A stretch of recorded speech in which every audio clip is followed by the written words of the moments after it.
এসে খেতে আয়। সকালে কি না কি খেয়েছিস? উৎসাহ সায়জা নিয়ে বলল। চলে এলো। রুমে এসে টেবিলের ওপর ব্যাগ রাখলো। চোখে পড়ল মেহরাবের ঘড়ি টেবিলের ওপরে রাখা। মেহরাব কি তবে ঘড়ি ছাড়াই গিয়েছে? হয়তো অন্যটা পড়ে গেছে। ব্যাটার তো ঘড়ির অভাব নেই। ঘড়ি লাভারের ঘড়ি দিয়ে ড্রেসিং টেবিলের সামনেটা ভরা। উৎসাহ ঘড়িটা ড্রেসিং টেবিলের ওপর রেখে দিল। মাথায় খেলে গেল মেহরাবের কিছুক্ষণ আগের কথাগুলো। সত্যি কি এমন দিনও আদৌ আসবে যেদিন উৎসে মেহরাবকে আশেপাশে খুঁজে বেড়াবে কিন্তু পাবে না?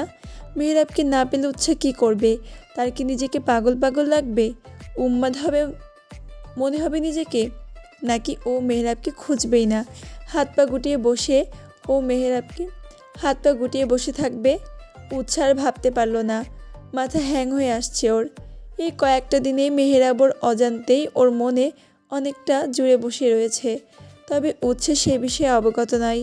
মনের অজান্তেই বিড়বিড় করে বলল, আমার সাথে ঝগড়া করার জন্য হলেও আপনি আমার সাথে থেকে যান মিস্টার লুচু। হতেও তো পারে একটা সময় তুমি মরিয়া হয়ে আমায় খুঁজবে, তাও আমায় পাবে না।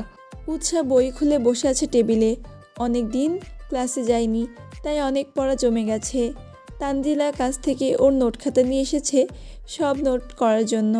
কিন্তু নোট তো দূরে, কিছুই না, ওর মাথায় ঢুকছেই না।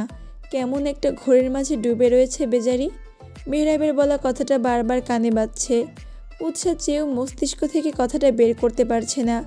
একটা লাইন উৎসা তাড়া করে বেড়াচ্ছে। ওর পুরো সত্তা এলোমেলো করে দিয়েছে।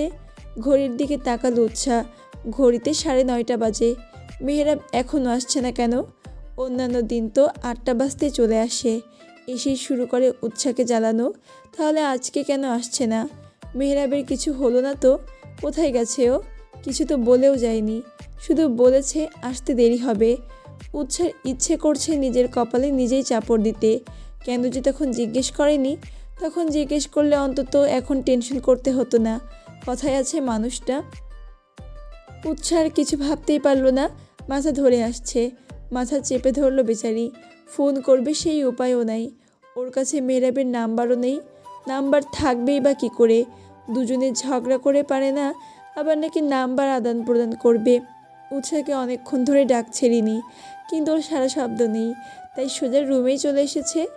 উৎসাকে মাথা ধরে বসে থাকতে দেখে ছুটে এলো। কি রে, মাথা ধরে বসে আছিস কেন? মাথা ব্যথা করছে?